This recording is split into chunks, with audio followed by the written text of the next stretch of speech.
সকলকে পাই একাডেমিতে স্বাগত। আমি দেবমাল্য। আজকে আমি তোমাদের জন্য নিয়ে এসেছি বায়োমলিকিউলস চ্যাপ্টারের কিছু ইম্পর্টেন্ট কোয়েশ্চেন। এই কোয়েশ্চেনগুলো ক্লাস 12-এর সেমিস্টার 3 এক্সামের খুবই ইম্পর্টেন্ট কি কনসেপ্ট থেকে এসছে। এই কোয়েশ্চেনগুলো আমার সাথে তোমরা যখন সলভ করবে তখন তোমাদের এই চ্যাপ্টার সম্পর্কে খুবই ভালো আন্ডারস্ট্যান্ডিং হবে এবং তোমরা পরীক্ষায় যাতে কিভাবে কি প্রসেসে কিভাবে অ্যাপ্রোচ করবে কোয়েশ্চেনগুলো সেগুলো তোমরা জানতে পারবে ও পরীক্ষায় খুব ভালো মার্কস স্কোর করতে পারবে এই কোয়েশ্চেনগুলো সলভ করার পর। তো আজকে আমাদের প্রথম প্রশ্নে যাওয়া যাক। ফার্স্ট কোয়েশ্চেনটা এখানে আছে, কোনটিকে মলিসের পরীক্ষার সাথে শনাক্ত করা যায়? এই যে মলিসের পরীক্ষা, প্রত্যেকটা অর্গানিক কেমিস্ট্রির প্রত্যেকটা চ্যাপ্টারে কিছু শনাক্তকরণের জন্য পরীক্ষা থাকে যেগুলো খুবই ইম্পর্ট্যান্ট। আর এই চ্যাপ্টারের বায়োমলিকিউলস চ্যাপ্টারের অন্যতম গুরুত্বপূর্ণ শনাক্তকরণ পরীক্ষা হচ্ছে মলিসের পরীক্ষা। এটা খুবই ইম্পর্ট্যান্ট একটা টপিক। এবার মনে রাখবে যে মলিসের পরীক্ষার সাহায্যে আমরা সুগার জাতীয় যৌগ মানে সুগার বলো বা গ্লুকোজ, ফ্রুক্টোজ এগুলোকে শনাক্ত করতে পারি। ওকে, তো এখানে বলেছে কোনটিকে মলিসের পরীক্ষার সাথে শনাক্ত করা যায়। দিয়েছে এ নাইট্রো মানে কোনো নাইট্রো গ্রুপযুক্ত যৌগ, ঠিক আছে, NO2 গ্রুপযুক্ত যৌগ। বি অ্যামিন মানে কোনো অ্যামিন NH2 গ্রুপযুক্ত যৌগ। সি সুগার আর ডি প্রাইমারি অ্যালকোহল। একটু আগেই বললাম কি উত্তর, তো এর উত্তর হবে সি সুগার। তো মলিসের পরীক্ষার সাহায্যে আমরা সুগারকে শনাক্ত করতে পারি। ওকে, তো নেক্সট কোয়েশ্চেন। নেক্সট বলছে নিচের কোন যৌগটিতে মিউটা রোটেশন ঘটে না? এই কোয়েশ্চেনটা ভালো করে মাথায় ঢুকিয়ে নাও। পরীক্ষায় যখন লেখা পরীক্ষা, এতদিন অবধি লেখা পরীক্ষা হতো, লিখতে হতো, তো সেখানে মিউটা রোটেশনের সংজ্ঞা খুব কাজে লাগতো, ঠিক আছে, মিউটারের সংজ্ঞাটাই কাজে লাগতো। পরীক্ষায় সবাই এটাই পড়তো, বেশিরভাগ ক্ষেত্রে এটাই আসতো। কিন্তু এখন যদি MCQ পরীক্ষা হবে বা অবজেক্টিভ কোয়েশ্চেন হবে, তো তার জন্য এই কোয়েশ্চেনটাও কিন্তু একটা ইম্পর্টেন্ট কোয়েশ্চেন। তো এখানে বলছে নিচের কোন যৌগটিতে মিউটা রোটেশন ঘটে না? তো আমার কথা শোনো এবং সবাই সুক্রোজে টিক দাও। সুক্রোজে মিউটা রোটেশন ঘটে না, ঠিক আছে। ডি গ্লুকোজ, এল গ্যালাক্টোজ এগুলো মিউটা রোটেশন ঘটে, কোনোটি নয়, এটা কোনো উত্তর না। উত্তর হচ্ছে সুক্রোজ। সুক্রোজে মিউটা রোটেশন ঘটে না, এটা ভালো করে মাথায় ঢুকিয়ে নাও। ওকে, তো চলো নেক্সট কোয়েশ্চেন। গ্লুকোজ ড্যাশ মোল ফিনাইল হাইড্রোজেনের সঙ্গে বিক্রিয়া করে ওসাজন উৎপন্ন করে। ওকে, তো দেখো এখানে কি বলেছে, ফিনাইল হাইড্রোজেনের সঙ্গে বিক্রিয়া করে ওসাজন উৎপন্ন করে। ওকে, এবার ওসাজন মানে গ্লুকোজ কি ওসাজন উৎপন্ন করে? গ্লুকোসাজন। ফ্রুক্টোজ কি ওসাজন তৈরি করে? ফ্রুক্টোসাজন। দুটোই গ্লুকোজ ফ্রুক্টোজ দুটোই কি করে? দুটোই ফিনাইল হাইড্রোজেনের সঙ্গে বিক্রিয়ায় ওসাজন উৎপন্ন করে। গ্লুকোজের ওসাজনকে বলে গ্লুকোসাজন, ফ্রুক্টোজের ওসাজনকে বলে ফ্রুক্টোসাজন।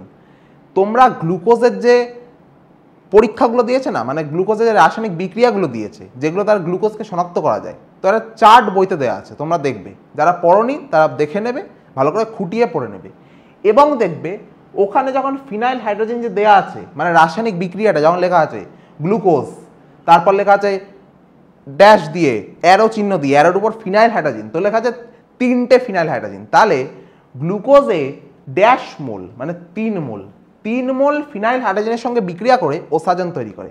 তাহলে ফ্রুক্টোজও 3 মোল ফিনাইল হাইড্রোজেনের সঙ্গে বিক্রিয়া করে ওসাজন তৈরি করে, ঠিক আছে। তো দুটো ক্ষেত্রে উত্তর 3, গ্লুকোজের ক্ষেত্রেও ফ্রুক্টোজের ক্ষেত্রেও। এই কোয়েশ্চেনটা one of the important question. এই কোয়েশ্চেনটা খুবই গুরুত্বপূর্ণ, গত বছরও গুরুত্বপূর্ণ ছিল, এবছরও গুরুত্বপূর্ণ। তো এই কোয়েশ্চেনটাও এবং ফ্রুক্টোজেরটাও দুটোই তোমরা 3 এটা মাথায় ঢুকিয়ে নেবে, যাতে জিজ্ঞেস করার সঙ্গে সঙ্গে পরীক্ষায় দেখতে পেলে তোমরা উত্তর দিয়ে দেবে 3। নেক্সট 4 নম্বর কোয়েশ্চেন। গ্লুকোজকে HNO3 দ্বারা জারিত করলে উৎপন্ন হয়। এবার দেখো HNO3, এবার HNO3 কি একটা তীব্র জারক নাকি একটা মৃদু জারক? HNO3 অবশ্যই একটা তীব্র জারক। মৃদু জারক মানে কি? টোলেন্স বিকারক, একটা মৃদু জারক। কিন্তু HNO3 একটা তীব্র জারক। এবার যখনই গ্লুকোজকে HNO3 দ্বারা জারিত করা হয় তখনই গ্লুকোজ তৈরি করে গ্লুকারিক অ্যাসিড। ওকে, মনে রাখবে গ্লুকোজকে যখন একটা মৃদু জারকের সঙ্গে বিক্রিয়া ঘটানো হয় যেমন টোলেন্স বিকারক, তখন গ্লুকোজ তৈরি করবে গ্লুকোনিক অ্যাসিড। কিন্তু যখনই গ্লুকোজকে একটা তীব্র জারকের সঙ্গে বিক্রিয়া ঘটানো হয় এবং গ্লুকোজ জারিত হয় তৈরি করে গ্লুকারিক অ্যাসিড। ওকে, তো এই গ্লুকারিক অ্যাসিড, এই গ্লুকোজের যে জারণ সেটা মনে রাখবে যে মৃদু জারকের সঙ্গে বিক্রিয়া করে গ্লুকোনিক অ্যাসিড, তীব্র জারকের সাথে বিক্রিয়া করে গ্লুকারিক অ্যাসিড। এই কোয়েশ্চেনটাও ইম্পর্টেন্ট কোয়েশ্চেন, ঠিক আছে? প্রত্যেকটা কোয়েশ্চেন, এই চ্যাপ্টারের প্রত্যেকটা কোয়েশ্চেন এই টাইপেরই দেবে যে এক লাইনে উত্তর দাও। কিছু কিছু বিক্রিয়া দিতে পারে কিন্তু দেওয়ার চান্স খুব কম, বেশিরভাগ এই টাইপের। তো এই কোয়েশ্চেনগুলো, এই চ্যাপ্টারটা খুব স্কোরিং চ্যাপ্টার, ছোট চ্যাপ্টার, স্কোরিং চ্যাপ্টার, এবং তোমাদের তাড়াতাড়ি পরীক্ষায় কোয়েশ্চেনগুলো সলভ হয়ে যাবে। তোমাদের বেশি ঘাটাঘাটি করতে হবে না, বারবার রাফ করে দেখতে হবে না, তোমরা পড়বে, উত্তর টিক করবে। এইভাবে এই কোয়েশ্চেনগুলো সলভ করা যায়। তো চলো নেক্সট কোয়েশ্চেন। নেক্সট বলছে নিচের বিকারকগুলির মধ্যে কোনটি গ্লুকোজকে গ্লুকারিক অ্যাসিডে পরিবর্তিত করবে? আচ্ছা, এটা না, আমি একটু গ্লুকারিক অ্যাসিড করছি না, আমি এখানে এটাকে গ্লুকোনিক অ্যাসিড করে দিচ্ছি। আমি এটাকে করে দিচ্ছি গ্লুকোনিক অ্যাসিড।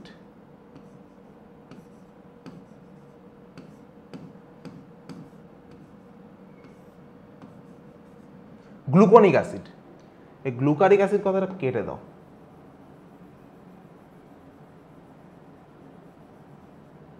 তো নিচের বিকারকগুলির মধ্যে কোনটি গ্লুকোজকে গ্লুকোনিক অ্যাসিডে পরিবর্তিত করবে? তো এখানে দেখছি আমি আছে সোডিয়াম অ্যামালগাম H2, এটা হবে না, এটা হাইড্রোজেন ঢোকায়, সোডিয়াম অ্যামালগাম H2 হবে না। Br2H2 দেখতে পাচ্ছি, এটা জারিত করতে পারে। আমি HNO3 দেখতে পাচ্ছি, এটাও জারিত করতে পারে। NaBH4, এটাও হাইড্রোজেন ঢোকায়, এটা বিজারিত করবে, মানে এই দুটো তো হবেই না, এ আর বি, ডি হবে না। তো আমাদের আছে বি আর সি। এবার তোমরা বুঝতেই পারছো যারা আগের কোশ্চেনটা দেখেছো যে গ্লুকারিক অ্যাসিড, গ্লুকোজকে গ্লুকারিক অ্যাসিডে যদি জারিত করতে হয় তাহলে যদি HNO3 কাজে লাগে, তাহলে Br2H2 কি?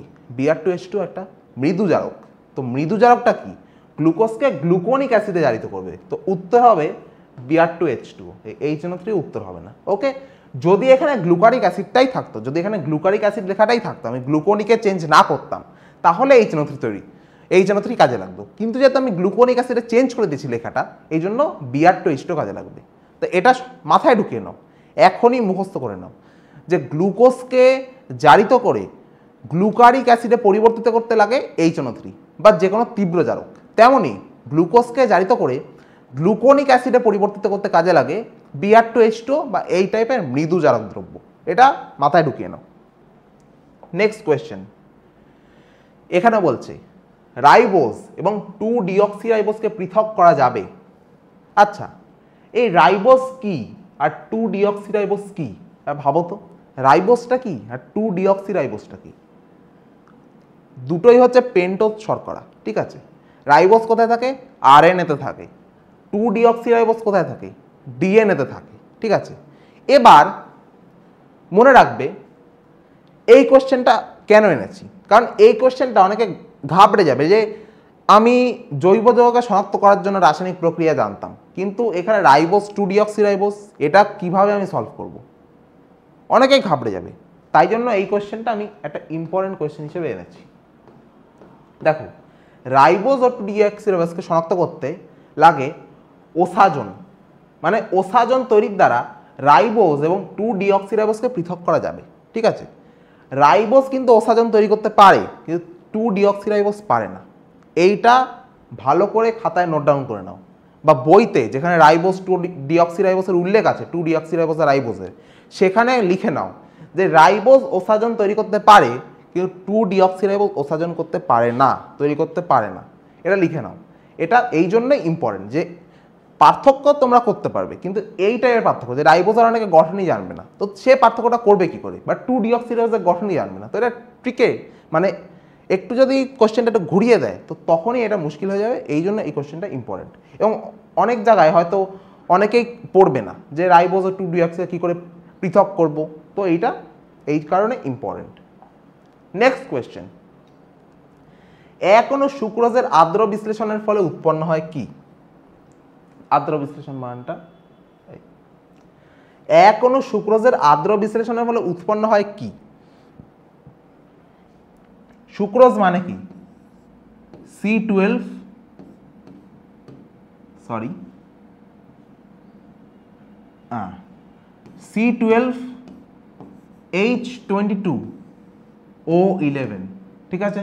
সুক্রোজের সংকেত এটা, C12H22 O11 প্লাস আর্দ্র বিশ্লেষণ মানে কি, তাতে জল দেওয়া হয়েছে, পরিষ্কার কথা, তাতে জল ঢোকানো হবে, সুক্রোজে জল ঢোকানো হবে। তাহলে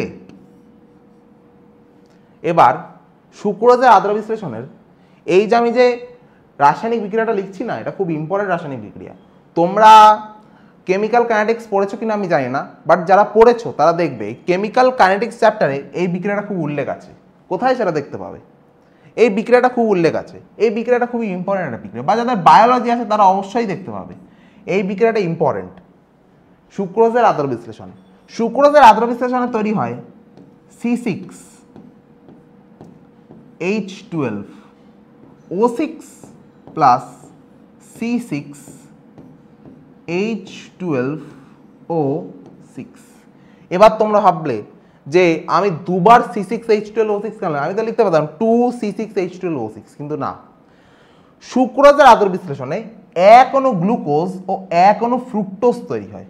এক অণু গ্লুকোজ আর এক অণু ফ্রুক্টোজ দুটোরই আণবিক সংকেত কিন্তু সেম, এই কারণে দুটোই C6H12O6। তোমরা হিসাব করে দেখো, 6 6 12টা কার্বন, 12টা কার্বন, 24টা হাইড্রোজেন, 22 আর 2 24টা হাইড্রোজেন, 11টা অক্সিজেন, 6 2 12, আর এখানে 11 আর 1 12, 12টা অক্সিজেন মিলে যাচ্ছে।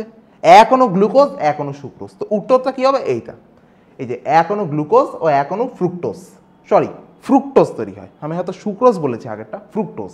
এক অণু গ্লুকোজ ও এক অণু ফ্রুক্টোজ উৎপন্ন হয় সুক্রোজের আর্দ্র বিশ্লেষণে। ওকে, নেক্সট কোয়েশ্চেন। এখানে বলেছে কি অপরিহার্য অ্যামাইনো অ্যাসিডের মোট সংখ্যা কটি? এই কোয়েশ্চেনটা, এই যে অপরিহার্য অ্যামাইনো অ্যাসিডের সংখ্যা কটি, এই কোয়েশ্চেনটা কিন্তু বারবার দেয় পরীক্ষায়। এটা আমার যতদূর মনে পড়ছে একবার এইচএসএ অ্যাজ এ এমসিকিউ এসছে। অপরিহার্য অ্যামাইনো অ্যাসিডের সংখ্যা অনেক জায়গায় লেখা থাকবে 9টি, আমি এটা খেয়াল করে দেখেছি, অনেক জায়গায় লেখা থাকে 9টি, কিন্তু 9টি কিন্তু উত্তর না। স্ট্যান্ডার্ড বইতে সবসময় লেখা থাকবে অপরিহার্য অ্যামাইনো অ্যাসিডের সংখ্যা 10টি, অপরিহার্য অ্যামাইনো অ্যাসিডের সংখ্যা 10টি, এটা স্ট্যান্ডার্ড বইতে সবসময় লেখা থাকে। তো এই কোশ্চেনটা কিন্তু ইম্পর্টেন্ট, যেহেতু আমার যতদূর মনে পড়ছে এটা এইচএসের পিওয়াইকিউ কোশ্চেন, এই জন্য আমি তোমাদের এটা সিলেক্ট করেছিলাম। তো অপরিহার্য অ্যামাইনো অ্যাসিডের সংখ্যা সর্বদা 10টি। ওকে, তো নেক্সট এখানে বলেছে নিচের অ্যামাইনো অ্যাসিডগুলির মধ্যে কোনটি মানবদেহে অপরিহার্য নয়। এবার অপরিহার্য অ্যামাইনো অ্যাসিডের সংখ্যা 10টি, কিন্তু ওই 10টির নাম আছে। এবার অনেকেই নাম মুখস্থ করবে না, আমিও করিনি, ঠিক আছে? তো অনেকের নাম মুখস্থ করবে না, 10টা নাম মুখস্থ করবে, আবার কেন ফালতু ব্রেনে চাপ দেবে, এর জন্য মুখস্থ করবে না, আমিও করিনি, ব্রেনে চাপ দিতে চাইনি। তো এই কোশ্চেনটা এই কারণে ইম্পর্টেন্ট যে অনেকে ধরতে পারবে না যে আচ্ছা আমি তো আর পড়িনি, এবার কোনটা দেবো উত্তর, এই জন্যই কোশ্চেনটা ইম্পর্টেন্ট, এই জন্যই কোশ্চেনটা ইম্পর্টেন্ট যে নিচের অ্যামাইনো অ্যাসিডগুলোর মধ্যে কোনটি মানবদেহে অপরিহার্য নয়। অপরিহার্য নয় কোনটি? লাইসিন কিন্তু দেহে অপরিহার্য, লিউসিনো, ফিনাইল অ্যালানিনো, উত্তরটা হচ্ছে অ্যালানিন। এই অ্যালানিন কিন্তু মানবদেহে অপরিহার্য নয়, তাই উত্তর হচ্ছে এটা। আমি এই টিকগুলো মুছে দিই, নাহলে অনেকে ভাববে 4টেই উত্তর। যাই হোক, অ্যালানিন মানবদেহে অপরিহার্য অ্যামাইনো অ্যাসিড না। তো এই কোশ্চেনটা এখানেই শেষ। নেক্সট কোয়েশ্চেন, আমি বললাম না এই চ্যাপ্টারটা খুব স্কোরিং, যে একটুখানি পড়বে, একটু যার মুখস্থ করে যাবে ভালো, মুখস্থ বিদ্যা ভালো, বা যে ব্রেনে ঢুকিয়ে নিয়েছে ইম্পর্টেন্ট কোশ্চেনগুলো, ইম্পর্টেন্ট কি পয়েন্টগুলো, সে আরামসে স্কোর করে দেবে, খুব তাড়াতাড়ি সলভ হয়ে যাবে, উত্তর দেখবে টিক লাগাবে। যেমন বায়োলজির মতো, বায়োলজিতে এমসিকিউগুলো হয়, বা বাংলা ইংলিশে এমসিকিউগুলো হয়, উত্তর দেখবে, মনে থাকলে ঠিক, না মনে থাকলে বসে থাকতে হবে, সেরকম টাইপের এই চ্যাপ্টারটা। নেক্সট, আলোক সক্রিয়তা দেখা যায় না। একমাত্র অ্যামাইনো অ্যাসিড যেটা আলোক সক্রিয়তা দেখায় না সেটা হচ্ছে গ্লাইসিন। এটাকে বলে প্রাইমারি, সবচেয়ে প্রাইমারি অ্যামাইনো অ্যাসিড। গ্লাইসিনের সংকেত কি? গ্লাইসিনের যে সংকেত, এটার সংকেত যেটা, সেটা হচ্ছে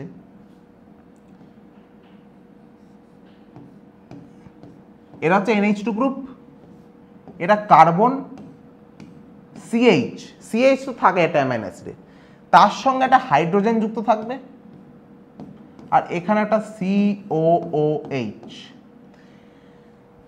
এইটুকু বাদে এটা প্রত্যেকটা অ্যামাইনো অ্যাসিডে কমন, এইটা ডিফার করে কোন একটা অ্যালকিল গ্রুপ নাহলে হাইড্রোজেন, যেখানে হাইড্রোজেন সেটাই হচ্ছে গ্লাইসিন। ওকে, যেটাই হাইড্রোজেন সেটাই গ্লাইসিন, তারপর অ্যালানিন হয়ে যায় CH3 হলে। এবার তোমরা দেখবে এই যে এই হাইড্রোজেন, এই হাইড্রোজেন, এবার আমি যে তোমাদের একটু বিশদে দেখাই তো তোমরা বুঝতে পারবে। এইখানে একটা হাইড্রোজেন আছে, এইখানে একটা হাইড্রোজেন আছে। এবার তোমাদের কার কার মনে হচ্ছে এটা কাইরাল কার্বন? কার কার মনে হচ্ছে এটা কাইরাল কার্বন? যার মনে হচ্ছে সে এই টপিকটা না, যে অ্যামাইনো অ্যাসিডের সংকেতের যে টপিকটা ওটা আরেকবার পড়ে নাও। এটা মোটে একটা কাইরাল কার্বন না, সংকেতের টপিক, ভুল বললাম। যে হ্যালো অ্যালকেন চ্যাপ্টারে যে আলোক সক্রিয়তা, অপটিক্যাল আইসোমেরিজমের যে টপিকটা, ওটাকে ভালো করে পড়ে নাও। এটা মোটেই কাইরাল কার্বন না। একটা কারণে যদি 4টে ভিন্ন গ্রুপ যুক্ত থাকে তবে সেটা কাইরাল কার্বন। তো এখানে কি 4টে ভিন্ন গ্রুপ যুক্ত আছে? 3টে ভিন্ন গ্রুপ আছে, দুটো তো হাইড্রোজেন সেম, তো এটা কি করে কাইরাল কার্বন হলো? তো এটা হচ্ছে একমাত্র আলোক নিষ্ক্রিয় অ্যামাইনো অ্যাসিড, অথবা এমন অ্যামাইনো অ্যাসিড যে আলোক সক্রিয়তা দেখায় না। ওকে, তো উত্তরটা হচ্ছে গ্লাইসিন। এরপর যে অ্যালানিনে চলে যাবে তখন সেই গঠনটা হয়ে যাবে CH3, এবং অন্যান্য যত অ্যামাইনো অ্যাসিড সবকটা এটা চেঞ্জ হবে, কখনো হাইড্রোজেন আসবে না গ্লাইসিন ছাড়া। তো গ্লাইসিন একমাত্র আলোক নিষ্ক্রিয় অ্যামাইনো অ্যাসিড। নেক্সট কোয়েশ্চেন, এখানে বলেছে কঠিন অবস্থায় অ্যালানিনের গঠন। আচ্ছা, এই কোশ্চেনটার আগে আমি তোমাদের আরেকটা কোশ্চেন করিয়ে দিই। এই কোশ্চেনটা ভালো করে এই কোশ্চেনটা বুঝবে। এটার ফান্ডাটা কি, যে PH4 গ্লাইসিনের গঠন, কোন গঠনটি বর্তমান? আমরা জানি গ্লাইসিনের সংকেত NH2 CH2 COOH, এটা গ্লাইসিনের সংকেত। এবার যখন pH যখন 4 না, pH যখন 4 মানে কি, দ্রবণটা কি প্রকৃতির? আম্লিক প্রকৃতির। আম্লিক দ্রবণে কি বেশি থাকে, H+ নাকি OH-? H+ বেশি থাকে। আম্লিক দ্রবণে H+ বেশি থাকে। এবার বলো এই দুটো গ্রুপের মধ্যে কোনটা ইলেকট্রন ডোনেটিং পাওয়ার বেশি? নিশ্চয় NH2। NH2 কি, N এর মাথায় দুটো নিঃসঙ্গ ইলেকট্রন আছে, একটা লোন পেয়ার আছে। এই লোন পেয়ারটা কি করবে? লোন পেয়ারটা হাইড্রোজেনকে ইলেকট্রন দেবে, H+ কি ইলেকট্রন দেবে, দিয়ে বলবে ভাই আমাদের সঙ্গে থাকো। তখন এই NH2টা এই যে লোন পেয়ারটা দান করে H+ যে হবে, তখনই সেটা কনভার্ট হয়ে যাবে কিসে বলো তো? হয়ে যাবে NH3+, আর বাকিটা যা আছে তাই থাকবে CH2 COOH। এই কারণে যখন দ্রবণটা আম্লিক হয়, pH যখন 7-এর কম হয়, তখন H+ বেশি থাকে, লোন পেয়ার দান করে NH2টা হয়ে যায় NH3+। তো উত্তর কি হবে এখানে? উত্তরটাও এটাই হবে, NH3+ CH2 COH। এবার দ্রবণটা যখন ধরো এরকম হবে, এইটা আমি একটু মুছছি, তোমরা আশা করি দেখে নিয়েছো, বুঝে নিয়েছো।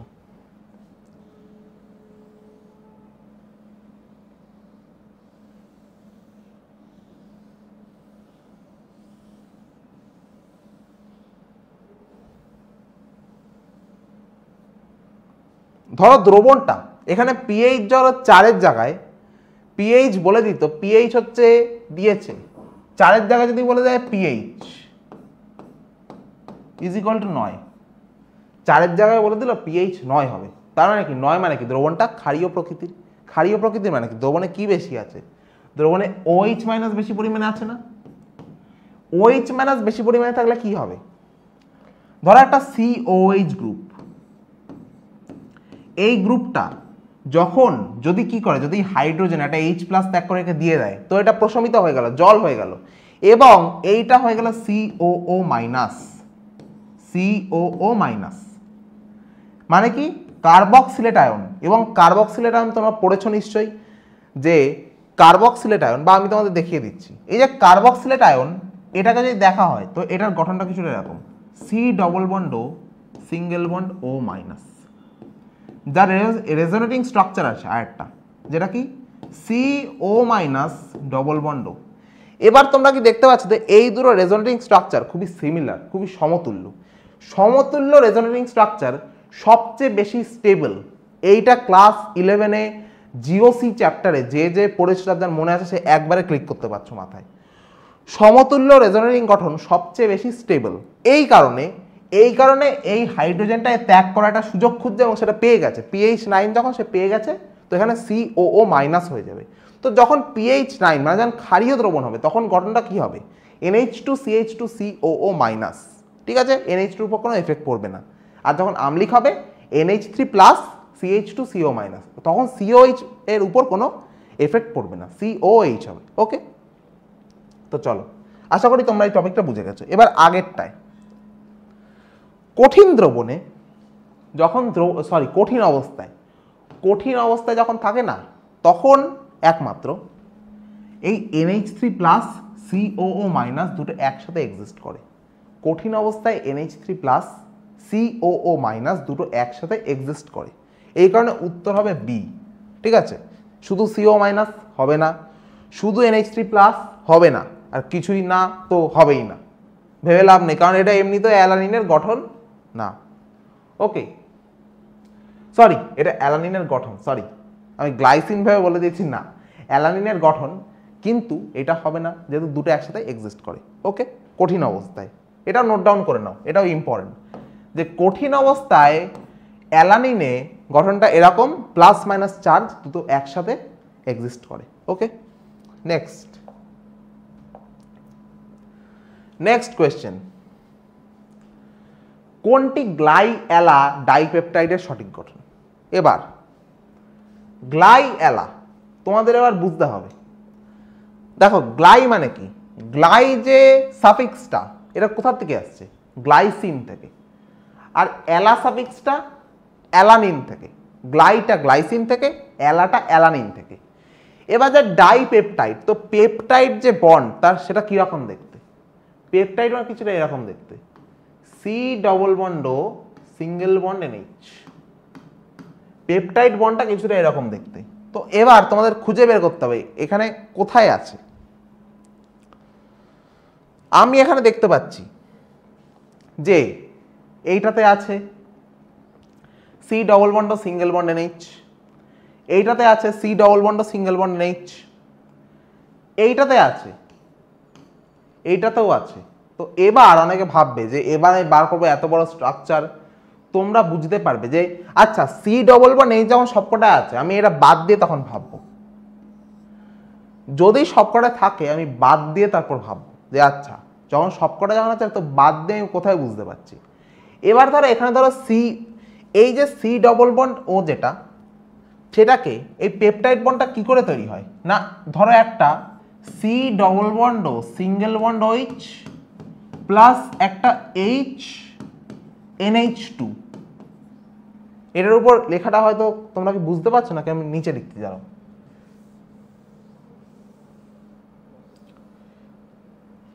পেপটাইড বন্ডটা তৈরি হয় কি করে, একটা সি ডবল বন্ড ও single bond OH plus H NH, এই OH আর H একসাথে যুক্ত হয়ে বেরিয়ে যায় জল হিসেবে, আর বাকিটা পড়ে থাকে। ওকে, তো এইখানে ঠিক একই কেস ঘটেছে, প্রত্যেকটা ডাইপেপটাইডেই এই জল বেরিয়ে গেছে আর পেপটাইড বন্ধন তৈরি হচ্ছে, ডাইপেপটাইড হিসেবে অবস্থান করছে। তা গ্লাইসিন জানি কি আমরা গ্লাইসিন একমাত্র আলোক নিষ্ক্রিয়। এবার প্রথমে গ্লাইসিন থাকবে, গ্লাইঅ্যালা মানে প্রথমে গ্লাইসিন থাকবে পরে অ্যালানিন থাকবে, তো সেই হিসাবে শুরুতে গ্লাইসিনটা থাকবে। এবার তোমরা যে আলোক নিষ্ক্রিয় মানে কি, একই কার্বনে দুটো হাইড্রোজেন আছে, একই কার্বনে দুটো হাইড্রোজেন, এমন পেপটাইড বন্ধনের পাশে একই কার্বনে দুটো হাইড্রোজেন এমন যৌগ বার করতে হবে। এখানে কি একই কার্বনে দুটো হাইড্রোজেন আছে? নেই, তো এটা হবে না উত্তর। এখানে কি আছে? CH2SH আছে, হাইড্রোজেন আছে, এটা হবে না উত্তর। এখানে আছে, হ্যাঁ একই কার্বনে দুটো হাইড্রোজেন আছে, এখানে আছে, হ্যাঁ একই কার্বনে দুটো হাইড্রোজেন আছে, তো এই সি বা ডি এর মধ্যে উত্তরটা হবে। এবার অ্যালানিনে কি থাকে, একই কার্বনে একটা CH3 গ্রুপ থাকে, একটা হাইড্রোজেন থাকে। ওকে, গ্লাইসিনে দুটো হাইড্রোজেন, অ্যালানিনে একটা CH3 গ্রুপ, একটা হাইড্রোজেন। তো এখানে দেখতে পাচ্ছি আচ্ছা এই কার্বনটা একটা হাইড্রোজেন আছে, একটা CH3 গ্রুপ আছে, কিন্তু উল্টো দিকে এই কার্বনটা কিন্তু একটা হাইড্রোজেন আছে, একটা CH2SH গ্রুপ আছে, তো এইটাও নিশ্চয়ই উত্তর হবে না। তাহলে উত্তর কোনটা? উত্তর হচ্ছে অপশন সি। ওকে, তো ভালো করে বুঝে নাও আরেকবার। প্রথমে এই ডাইপেপটাইড বন্ধনটা দেখবে যে কোথায় আছে, যেটা নেই সেটা তো ডাইপেপটাইড নাই, পেপটাইড বন্ধন যেটা নেই সেটা তো ডাইপেপটাইড না, যেটা থাকবে তখন দেখতে হবে শুরুতে কোনটা আছে, মানে গ্লাইসিন, তো গ্লাইসিন চিহ্নিত করতে হবে শুরুতে, একই কার্বনে দুটো হাইড্রোজেন, যদি ওটা একবারে হয়ে যায় তো হয়ে গেল, যদি ধরো এরকম দুটো অপশন থাকে তো পরেরটা চিহ্নিত করতে হবে। এইভাবে স্টেপ বাই স্টেপ এই টাইপের কোশ্চেন এগোবে। এটাও তাই জন্য একটা ইম্পর্টেন্ট কোশ্চেন, মানে প্রত্যেকটাই আমি প্রত্যেকটা যে কোশ্চেন এনেছি না, প্রত্যেকটাই খুবই ইম্পর্টেন্ট কোশ্চেন, প্রত্যেকটাতেই একটা লেভেল টেস্ট করা হচ্ছে, সে ইন্টেলিজেন্সের বলো বা মেমোরাইজেশনের বলো, প্রত্যেকটা কোশ্চেনে একটা লেভেল টেস্ট করা হচ্ছে। আর যার চ্যাপ্টারের উপর একটা ভালো আন্ডারস্ট্যান্ডিং আছে, একটা ভালো গ্রিপ আছে, সে এইগুলো ভালো করে সলভ করতে পারবে। ওকে, নেক্সট কোয়েশ্চেন। এই কোয়েশ্চেনটা তোমরা দেখ, আমি ততক্ষণ একটুখানি ড্রিঙ্ক ব্রেক করে আসছি, একটু জল খেয়ে আসছি, অন্য কিছু আর ভেবো না কিন্তু।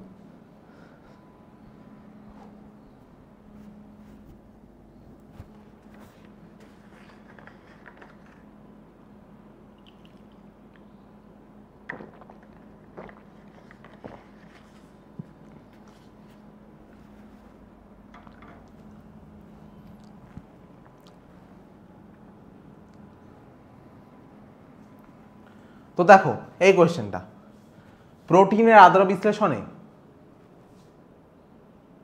টাইপ করার সময় রেপটা পড়েনি, প্রোটিনের আদ্র, আচ্ছা আদ্র বিশ্লেষণ মানে এটাই তো আমি যেটা দিলাম, ভুল হলে একটু শুধরে নিয়ে, আমার একটু বাংলাটা একটু কমজোর, সায়েন্সের স্টুডেন্ট তো বাংলাটা একটু কমজোর। তো যাই হোক, প্রোটিনের আদ্র বিশ্লেষণে প্রাপ্ত অ্যামাইনো অ্যাসিডের সংখ্যা হলো, এই কোয়েশ্চেনটা ইম্পর্টেন্ট, এটা আমার মনে আছে, এটা হচ্ছে এইচএসের পিওয়াইকিউ কোয়েশ্চেন, এইচএসের প্রিভিয়াস ইয়ার কোয়েশ্চেন। তো প্রোটিনের আদ্র বিশ্লেষণে প্রাপ্ত অ্যামাইনো অ্যাসিডের সংখ্যা কটা? 20টা। খাতায় নোট ডাউন করে নাও, বইতেও লেখা আছে, আমি জানি বইতেও লেখা আছে, অনেকে যদি অ্যাভয়েড করে চলে যায় তাদের জন্য, যে প্রোটিনের আদ্র বিশ্লেষণে প্রাপ্ত অ্যামাইনো অ্যাসিডের সংখ্যা 20টা। নেক্সট, ইনসুলিন কি? এবার এইখানে উত্তর হবে ইনসুলিন একটা প্রোটিন। তোমরা ভালো করে বুঝে রাখো, ইনসুলিন কি? ইনসুলিন প্রোটিন হরমোন, কিন্তু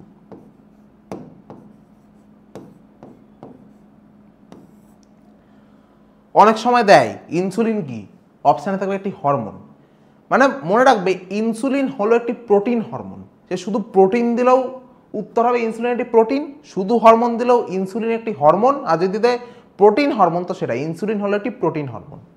ইনসুলিন একটি প্রোটিন হরমোন, শুধু প্রোটিনও অপশান ঠিক, শুধু হরমোন অপশানটাও ঠিক, আর প্রোটিন হরমোন অপশানটাও ঠিক। ওকে, চলো নেক্সট।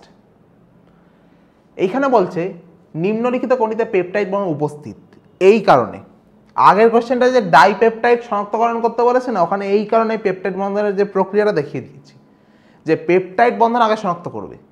অনেক কোশ্চেন এমন থাকে পেপটাইড বন্ধনটাই শনাক্ত করতে বলে, এই প্রক্রিয়াটা একবারে তুই চলো, যে ডাইপেপটাইড হোক বা নর্মাল পেপটাইড বন্ধন শনাক্তকরণই হোক, আমি এই ফার্স্টে পেপটাইড বন্ধনটাই চিহ্নিত করব, তাহলে তোমরা ভালো এগোচ্ছ।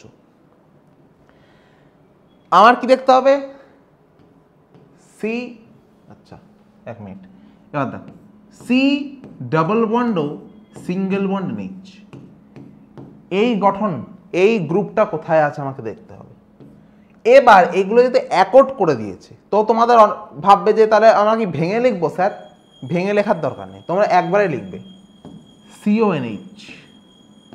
এই CONH বন্ধনটা কোথায় আছে তোমাদের চিহ্নিত করতে হবে। দেখো এইখানে, এখানে যে CO আছে, N আছে, কিন্তু হাইড্রোজেন কি একটা মিসিং লাগছে না? এটা হাইড্রোজেন মিসিং আছে, CONH তো পাচ্ছি না, তো এটা উত্তর হবে না। পরেরটা দেখো, NH2 CH2 CH2 CO C2H, এখানে CONH কত দিয়ে নেই, তো এটা উত্তর না। Next, NH2 CH2 CONH CH CH3 COH, এইটা আমার নজরে থাকলো। আরেকটা C6H5 CONH ও C2H5, এখানেও CONH আছে দুটো। এবার তোমরা দেখবে যখনই কোনো ডাইপেপটাইড তৈরি হয় না, তখনই তার শুরুতে NH2 গ্রুপ থাকে এবং শেষে COH গ্রুপ থাকে। ডাইপেপটাইডের শুরুতে, এটা ডাইপেপটাইডের নিয়ম, শুরুতে একটা NH2 গ্রুপ থাকবে এবং শেষে একটা COH গ্রুপ থাকবে, যেটা নেই সেটা ডাইপেপটাইড না। আর সেটা ডাইপেপটাইডে CONH বন্ধন কিন্তু পেপটাইড বন্ধন না, মানে CONH মানে যে পেপটাইড বন্ধন সেটা কিন্তু না, ডাইপেপটাইড হতে হবে তবে সেটা CONHটা পেপটাইড বন্ধন। তো এইখানে, এখানে কি শুরুতে NH2 গ্রুপ আছে? নেই তো, শুরুতে NH2 গ্রুপ কোথায়? হোয়ার? দেখতে পাচ্ছি না। তাহলে এখানে শেষে COH গ্রুপ কি আছে? নেই। আমি দেখতে তো এটা একটা কোনো উত্তর না। তাহলে উত্তর কোনটা? উত্তর হচ্ছে এইটা। সি হচ্ছে উত্তর তোমাদের। CONH গ্রুপ এখানে আছে, এটা ডাইপেপটাইড এবং এটা একটা পেপটাইড বন্ধন। তো এই কোশ্চেনটার উত্তর হচ্ছে অপশন সি। নেক্সট কোয়েশ্চেন বলেছে বি গ্রুপ ভিটামিনের কোনটি আমাদের দেহে সঞ্চিত হয় না। এবার যারা আমার মতো ক্লাস 10-এ বায়োলজি নাওনি তাদের খুব মানে অনীহা হয় এইগুলো পড়তে, যে আবার ভিটামিন নিয়ে পড়তে হবে, প্রোটিন নিয়ে পড়তে হবে। এই চলাটা এরকম যে মানবদেহের যে মানবদেহে না জীবদেহের যেগুলো ভিটামিন বলো, যে জৈব যৌগগুলো কাজে লাগে সেগুলো এখানে পড়ানো হয়। তো এগুলো তোমরা ভাবতে নেই কষ্ট করে পড়তে হবে। তো তখন অনেকের ক্ষেত্রে এটা মিস হয়ে যায় যে বি গ্রুপ ভিটামিনের কোনটি আমাদের সঞ্চিত হয়, এই কোশ্চেনটা অনেকে মিস করে ফেলে। বি গ্রুপ ভিটামিনের একটা ভিটামিন আমাদের দেহে সঞ্চিত হয়, সেটা হচ্ছে vitamin B12। Vitamin B12 B গ্রুপের এমন একটা ভিটামিন B12 যেটা আমাদের দেহে সঞ্চিত হয়। তো এটা অনেকে মিস করে ফেলে, তো এটা হচ্ছে তার উত্তর ভিটামিন B12। এই কোশ্চেনটা এই কারণে ইম্পর্টেন্ট, অনেকে অনীহা দেখায় বলে এই কোশ্চেনটা ইম্পর্টেন্ট। খুব যে কঠিন কোশ্চেনটা বা আননোন তা না, কারণ অনেকে অনীহা দেখায় পড়তে, এই কারণে এই কোশ্চেনটা এখানে দিয়েছি। চলো নেক্সট কোশ্চেন। নিচের অ্যাসিডগুলির মধ্যে কোনটি ভিটামিন? একটা ভিটামিন একটা অ্যাসিড, এমন একটা অ্যাসিড যেটা একটা ভিটামিন, সেটা কি? অ্যাডেপিক অ্যাসিড, অনেকে ভাববে স্যাকারিক অ্যাসিড, অনেকে ভাববে অ্যাসকর্বিক অ্যাসিড, অনেকে ভাববে অ্যাসপার্টিক অ্যাসিড। অ্যাডেপিক অ্যাসিড এই চ্যাপ্টারের সঙ্গে এর কোনো লেনা দেওয়া নেই, এর লেনা দেওয়া পলিমার চ্যাপ্টারের সাথে। স্যাকারিক অ্যাসিড খুব কম লেনা দেনা আছে। উত্তরটা অ্যাসকর্বিক অ্যাসিড। আগের কোয়েশ্চেনটাও এই কোয়েশ্চেনটাও দুটোই কিন্তু ওই অনীহার জন্য আমি দিয়েছি, যে অনেকে পড়তে চায় না এই কোয়েশ্চেনগুলো, কিন্তু এগুলো কিন্তু ইম্পর্টেন্ট টাইপের কোয়েশ্চেন, এগুলো কিন্তু পরীক্ষা আসে, ঘুরে ফিরে আসে, বারবার কোয়েশ্চেন হয়। এই কারণে এই কোয়েশ্চেনটা এখানে দিয়েছি যে অ্যাসকর্বিক অ্যাসিড হচ্ছে এমন একটা অ্যাসিড যেটা একটা ভিটামিন। তো উত্তরটা হচ্ছে option C, ascorbic acid. Question number 20, কোন ক্ষারকটি আয়রনে উপস্থিত থাকে না? এই কোয়েশ্চেনটা ক্লাস কত যে ক্লাসে পড়ানো হয় সেটা মানে একাধিক ক্লাসে এই কোয়েশ্চেনটা পড়ানো হয়। আরএনএতে উপস্থিত থাকে না, উত্তরটা জানো কি? ডিএনএ হয় না, ডিএনএ আরএনএ এটা তো দুই ভাই, ডিএনএ আর আরএনএ। তা ডিএনএতে থাকে adenine, guanine, cytosine, sorry cytosine I guess S দিয়ে বানানটা, সাইটোসিন আর ইউরাসিল। আর আরএনএতে থাকে অ্যাডেনিন, মাফ করবে, purine, pyrimidine, purine adenine guanine, এটা তো পিউরিন অ্যাডেনিন গুয়ানিন, সাইটোসিন আর থাইমিন পিরিমিডিনে। এখানে পিরিমিডিনের পার্টে কি? সাইটোসিন আর ইউরাসিল। তাহলে আরএনএতে থাইমিন খাটটা থাকে না, আর ডিএনএতে ইউরাসিল খাটটা থাকে না। তো উত্তর কি? Option C, thymine. আরএনএতে কোন ক্ষারকটি উপস্থিত না? থাইমিন উপস্থিত না আরএনএ। আর ডিএনএ বললে ডিএনএতে ইউরাসিল উপস্থিত না। আরএনএ থাকে অ্যাডেনিন, গুয়ানিন, সাইটোসিন, ইউরাসিল, আর ডিএনএতে adenine, guanine, cytosine, thymine. Okay, তো নেক্সট, নিউক্লিক অ্যাসিড শৃঙ্খলে ক্ষারক, ফসফেট, সুগার কোন ক্রমে সজ্জিত থাকে? নিউক্লিক অ্যাসিড শৃঙ্খলে ক্ষারক, ফসফেট, সুগার কোন ক্রমে সজ্জিত থাকে? এই কোশ্চেনটার জন্য আমি তোমাদের একটা ট্রিক বলে দিচ্ছি, মনে রাখার একটা প্রক্রিয়া, এটা মনে রাখবে। বিএসপি ফুল ফর্ম কি?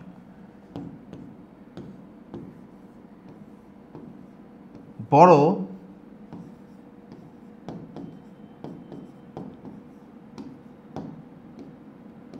সাইজের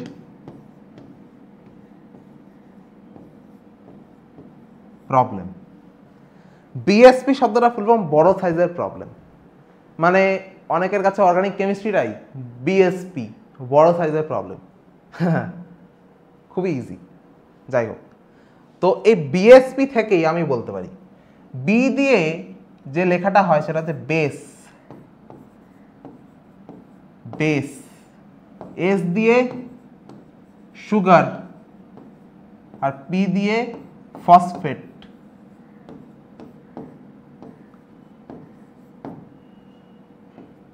ওকে, বেস সুগার ফসফেট এই ক্রমে সজ্জিত থাকে। যে ক্ষারক ফসফেট সুগারটা কোথায় থাকে? যে ক্ষারক সুগার ফসফেট। তো উত্তর কোনটা হবে? ক্ষারক সুগার ফসফেট, অপশন বি হচ্ছে উত্তর। বিএসপি, বেস সুগার ফসফেট, বড় সাইজের প্রবলেম বিএসপি। চলো নেক্সট, ডিএনএ তে কোন সুগারের একটি বর্তমান? রাইবোজ 2-ডিঅক্সিরাইবোজ, পার্থক্য করতে ওসাজন লাগে। রাইবোজ ওসাজন তৈরি করতে পারে, 2-ডিঅক্সিরাইবোজ পারে না। আরএনএ তে উপস্থিত রাইবোজ, ডিএনএ তে 2-ডিঅক্সিরাইবোজ। উত্তর 2-ডিঅক্সিরাইবোজ। ইজি, কিন্তু এটা কিন্তু দেয় পরীক্ষায় মাঝে মাঝে, তো এটা পড়ে যাবে।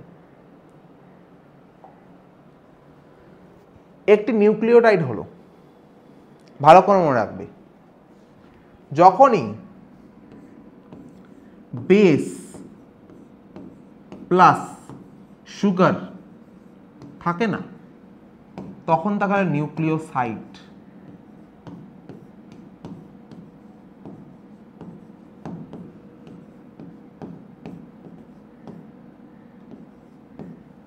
যখনই বেস আর সুগার একসাথে থাকে তখন তাকে বলে নিউক্লিওসাইড, ঠিক আছে? আর যখন এই নিউক্লিওসাইডের সঙ্গে ফসফেট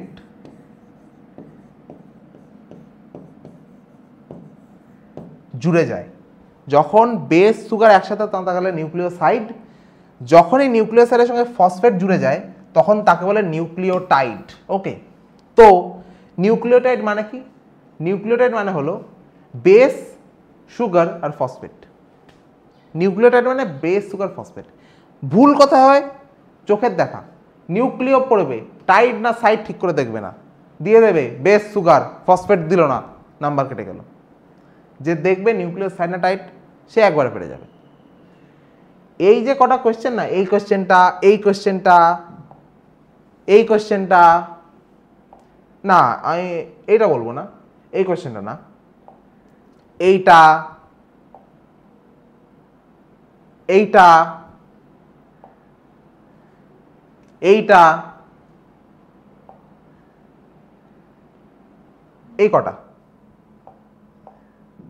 1 2 3 4 5, এই 5টা কোয়েশ্চেন কিন্তু ক্লাস 9-এর কোয়েশ্চেন। যারা ক্লাস 9-এ লাইফ সায়েন্স ভালো করে পড়েছে তারা খুব আরামসে উত্তর দিতে পারবে। আর যারা পড়েনি, পছন্দ না, বায়োলজি নেয়নি কিন্তু কেমিস্ট্রিতে এটা হাজির হয়ে গেছে, তাই না এখনো কেমিস্ট্রিও পছন্দ হচ্ছে না, তাদের জন্য এই কোয়েশ্চেনগুলো খুব একটু ঝামেলা হয়ে দাঁড়ায়। তো চলো নেক্সট কোয়েশ্চেন। এবার স্তম্ভ মেলানো। এই স্তম্ভ মেলাও কোয়েশ্চেনটা আমি একটু ছোট করছি কারণ তোমরা অনেকে, দাঁড়াও,